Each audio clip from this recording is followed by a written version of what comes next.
ফুলকি ধারাবাহিকের আগামী পর্বের আপডেটে আপনারা দেখতে পারবেন রোহিতের দিদি ফুলকির সরলতা বুঝতে পেরে ফুলকিকে পার্টিতে যাওয়ার অনুমতি দিয়ে দেয়। সেখানে কিন্তু শালিনী রোহিতের সঙ্গে কাছাকাছি ছবি তোলার চেষ্টা করতে গেলেই ফুলকি এসে কিন্তু শালিনীকে ল্যাং মেরে ফেলে দিয়ে স্যারের সাথে নিজেই ক্লোজ হয়ে যায় এবং কি সকলেই তাদের ঘিরে ধরে এবং কি ছবি তুলতে শুরু করে দেয়। এরপরেই ফুলকি আর রোহিতকে ঘিরে নাচানাচি শুরু হয়ে যায়।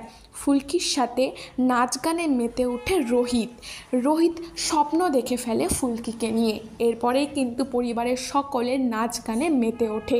অপরদিকে রোহিত এবং শালিনী বুঝতে পারে না কি করে ফুলকি এখানে চলে আসলো।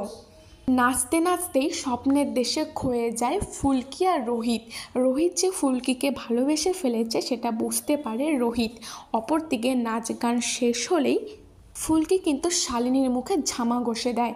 সকলের সামনে ক্যামেরার সামনে দাঁড়িয়ে বলে যে স্যার সম্পূর্ণ নির্দোষ, স্যার দেখিয়ে দেবে স্যার আগেও চ্যাম্পিয়ন ছিল আর এখনও আছে। তাহলে কি এবার শালিনীর প্ল্যানই ব্যর্থ হয়ে ফুলকি আর রোহিতকে কাছাকাছি এনে দিল?